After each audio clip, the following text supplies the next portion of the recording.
Voilà, bonjour à tous. Nous allons commencer, j'en perds mes mots, mais nous allons commencer à travailler la matière pour le cours de méthodologie des activités ACSC, avec la grande difficulté qui sera la nôtre et qui demandera une adaptation pour l'évaluation. Cette grande difficulté étant que nous n'allons pas pouvoir mener des activités dans le cadre du cours. Ou en tout cas, le choix est ici à poser, c'est-à-dire soit on considère que le cours doit être mené dans sa totalité, ce qui fait que tant que nous n'arrivons pas au déconfinement complet, pardon, il faudrait multiplier les activités à CSC, peut-être au mois de juin, peut-être en septembre, en octobre, en novembre, et arrivé à un examen au mois de décembre et que j'ai pris le parti de vous présenter la théorie via des capsules vidéo et vous proposer assez rapidement de faire un petit exercice où vous allez travailler l'acquis d'apprentissage.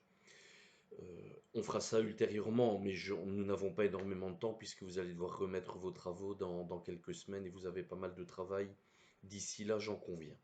Donc l'examen est problématique au sens où il ne s'agit pas de présenter une activité, il ne s'agit pas d'étudier la mise en œuvre d'une activité. L'examen ne consiste pas du tout là en cela. L'examen consiste dans le fait que vous soyez capable d'élaborer un texte réflexif sur les rapports entre la créativité et des activités qui auraient été menées dans le cadre du cours. Donc, évidemment, cet acquis d'apprentissage a déjà comme difficulté d'être un acquis d'apprentissage qui demande d'élaborer un texte réflexif.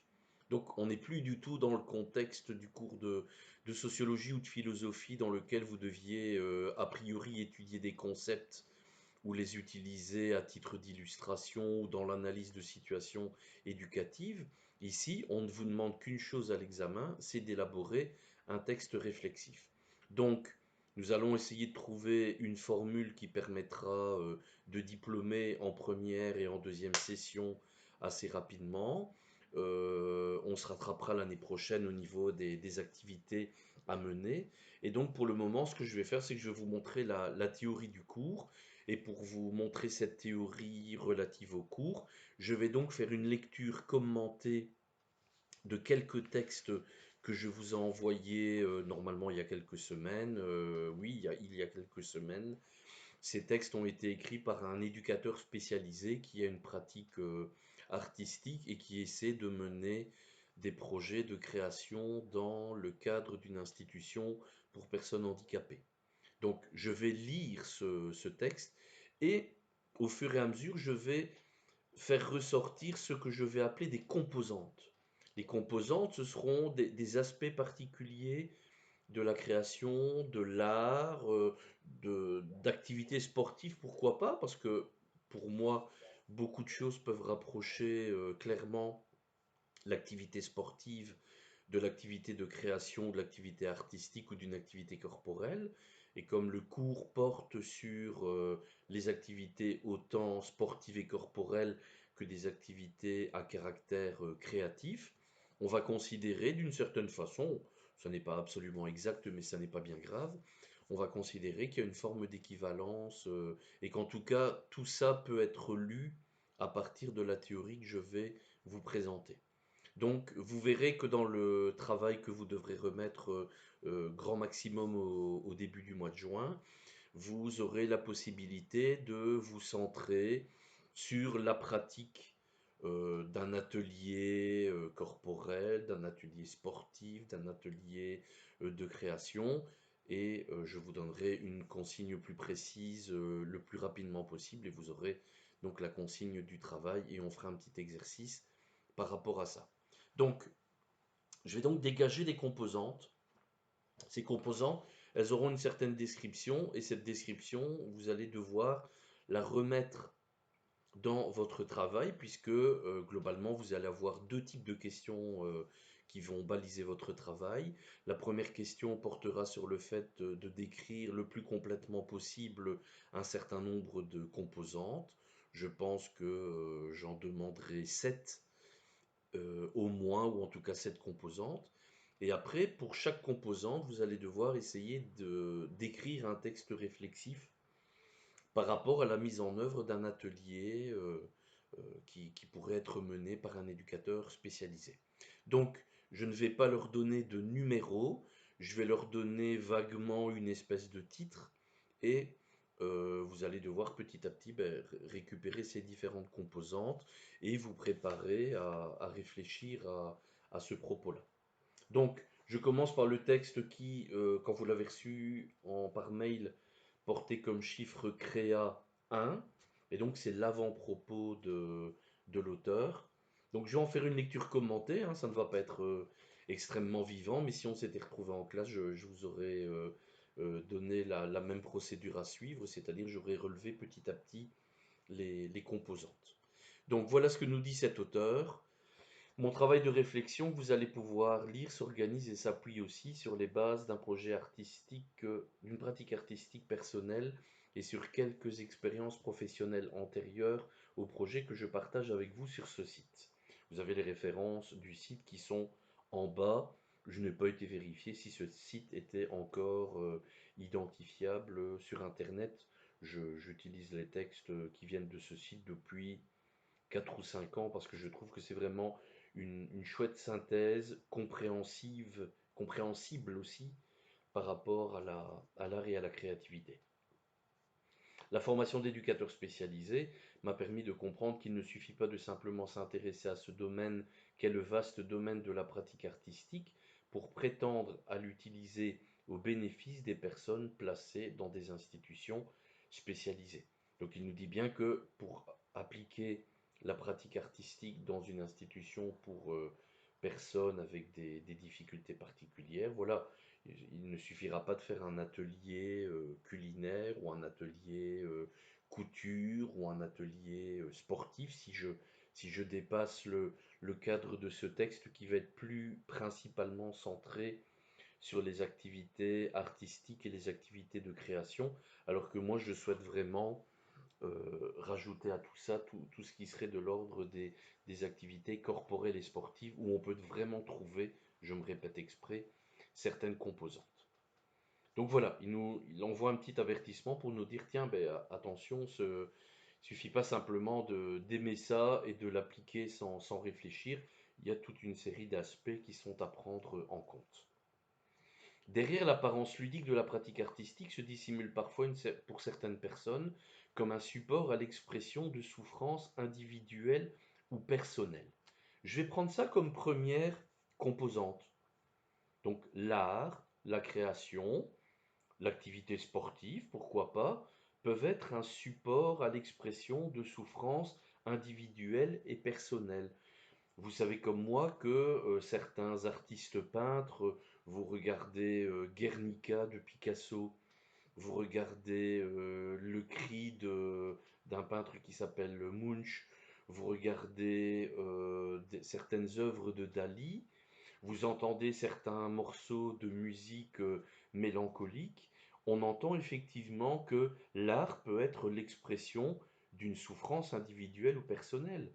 Cette souffrance peut être par exemple une forme d'angoisse, peut être une souffrance par rapport à la mort, peut être une souffrance par rapport à la question de la souffrance. Voilà, les artistes utilisent le média artistique comme un moyen de mettre des mots, de donner forme parfois à un ressenti terrifiant ou à d'autres choses du même ordre.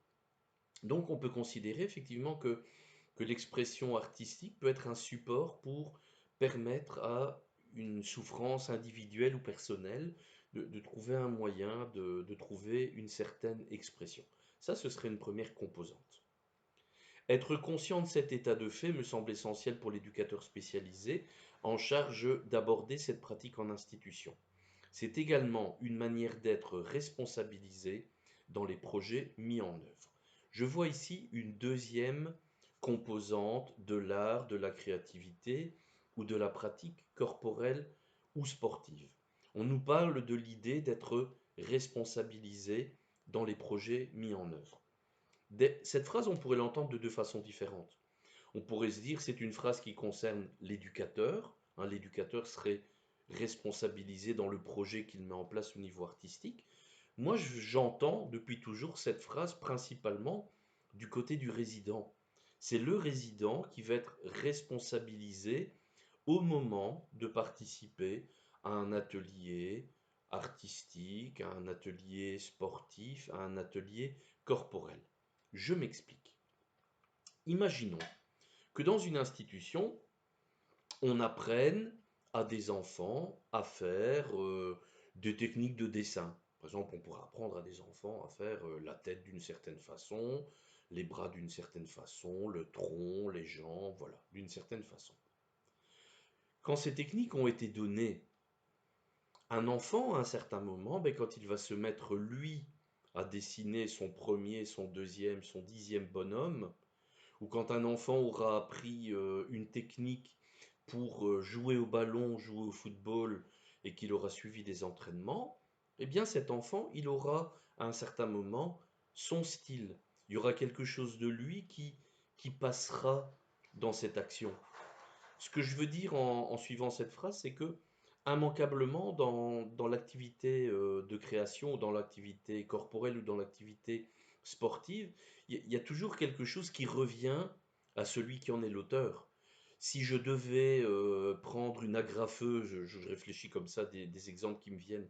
Si je devais prendre une agrafeuse et simplement mettre une agrafe dans le coin d'une feuille de papier, ben, vous me direz, voilà, voilà un acte bien mécanique, voilà un acte sans beaucoup d'intérêt. Si je dois appuyer simplement sur le bouton d'une machine pour que cette machine fasse couler 1 litre d'huile dans un moteur, on ne trouvera pas là beaucoup de responsabilité personnelle. Mais quand une personne doit cuisiner, immanquablement, même si elle a reçu X méthode, X truc, elle aura son style, elle aura sa patte, comme on pourrait dire. Un sportif aura sa manière de faire, un enfant aura sa manière de courir, un enfant qui joue au tennis aura sa manière de se déplacer. Ce qui est intéressant par là, c'est que la pratique artistique nous donne donc quelque chose dont on peut souvent être un petit peu kidnappé quand on vit dans une institution. Nous avons vu en sociologie la théorie d'Erving Goffman qui nous dit que les institutions n'attendent qu'une chose, c'est de retirer l'humanité et la singularité des personnes qui entrent dans ces institutions. C'est ce qu'on appelle les techniques de mortification. Vous connaissez bien ces techniques, nous en avons parlé en classe et aussi à l'occasion des rencontres vidéo. Eh bien, alors que les institutions enlèvent cette responsabilité personnelle en mettant des canevas d'activités absolument prévues qui retirent la spontanéité et la place à la surprise, l'atelier créatif, l'atelier sportif vient rappeler une évidence. C'est que par définition, quand on produit quelque chose au sens de la création ou au sens d'une activité corporelle ou sportive, on en est le seul auteur. Même si on est influencé par quelque chose, mais on produit quelque chose qui ne peut jamais être qu'à nous et qui pourrait être reconnu d'ailleurs par d'autres. Donc ici, la composante, elle me semble vraiment très intéressante. Je pense qu'elle pourrait vraiment être utilisée pour le travail final. Et puisque j'arrive à 14 minutes et que j'ai 15 minutes pour mes vidéos, je dois accélérer et on va passer à la suivante après. Ce qu'on trouve donc d'intéressant ici, c'est que immanquablement, ces ateliers permettent, contrairement à ce que propose la vie institutionnelle classique, de donner aux personnes automatiquement, de facto, de structure, ça donne automatiquement à la personne son individualité, sa responsabilité personnelle. Et ça, c'est absolument central pour les personnes qui sont accueillies dans les institutions spécialisées. On se retrouve pour la suite.